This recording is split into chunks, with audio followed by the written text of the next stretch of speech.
It's Brian Preston, the money guy. Here's another question. It's from Danielle. She says, is it okay that I'm completely comfortable being 100% aggressive in stocks, even though I'll be 42 in December, and I'm supposed to have bonds?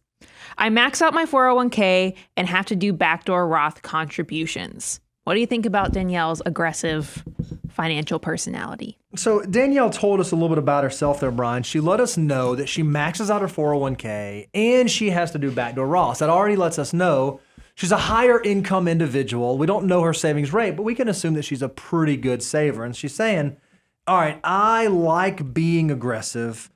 Why shouldn't I just be all the way aggressive? Or can I? Is it okay? At this stage in my journey, is it okay for me to be all the way aggressive? I've got some initial thoughts if you want me to start Yeah, kind of go wax ahead. The big question I would ask Danielle is why, right? Why do you want to be so aggressive? Certainly, if we're also going to assume, let's say that you've built up a decent nest egg. Maybe your portfolio's $750,000, $1 million, $1.5 million.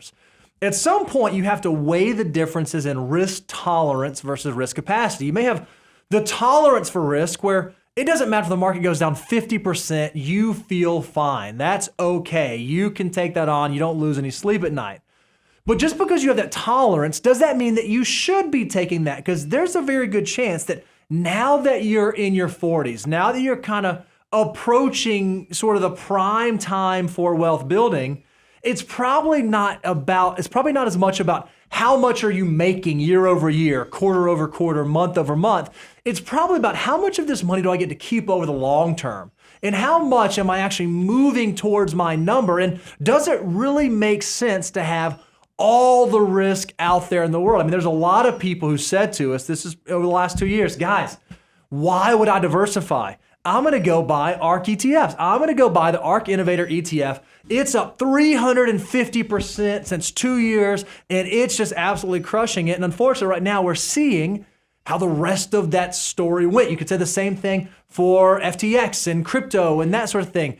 Just because you can take a lot of risk doesn't always mean that you should take a lot of risk. That's my take. So I wrote down three things, and I think this is going to be helpful for Danielle.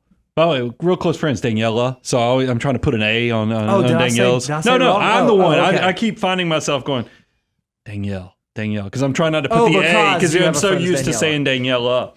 But Danielle, here's the first question: who's counting on you? There's something, it's one thing if you're hungry. It's another if you've got kids or if you got a spouse. And they need. You've heard. I just picked on Bo because I think between our relationship and the businesses we own, he kind of counts on me to keep a lot of cash on hand and other things to where if the poop hits the fan, he knows we're going to be okay. Sure. So that's the first question: who's counting on you? Because if you've got a spouse and kids, that's a different situation than if you're single and have nobody counting on you for this money. Because then that moves you to question two: is know yourself. If you're the type of person, you have nobody counting on you in the fact that you're single, you don't have children, you don't have a spouse that needs it, and you don't have like parents that you have to save for because they're behind on it or something like that. If you know yourself and you know what, as long as I'm healthy and I'm happy, I could lose it all tomorrow and walk away and I'd be okay, then that's a completely different scenario than somebody who says, man, I'm the opposite of this, is that I just know that I need some basics and I want that emergency. You got to at least have the emergency reserves, even if you are the Spartan that basically just needs a pillow to lay your head on at night. I still want you to have emergency reserves. And then the third thing, and Bo kind of alluded to this, is what's it all for? What's the why? And somebody who's 42, if you're 100% growth, with equities only, I'd ask you, are you ahead of the game, and meaning you've won the game in a lot of ways, or are you still playing catch up? Because if you're playing catch up, I kind of get it. Because I see that all the time where people have deferred, and procrastinated saving and building wealth. So now they're in catch up mode and they're like, I've got to run wide open, even though I don't feel completely comfortable. But there's also these folks that have done so well at wealth building that they're like, man, I'm addicted to the saving and investing. I love that compounding growth. At 42, you're definitely, if you've been doing this since a young age, you're seeing the impact it can have. But I want to tell you, there's two components here. There's building wealth, but then there's keeping wealth.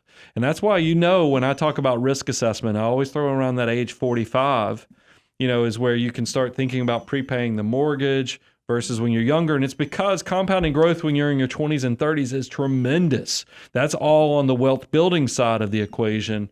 But post 45, when you're thinking about retirement in the coming decades, keeping wealth, because I assume you've done some heavy lifting in your younger years where your money's grown to a point, that's a skill set too. So answer those three questions, Danielle, and I think you'll be in a good place of knowing what's right for you. Don't swim naked, don't skinny dip.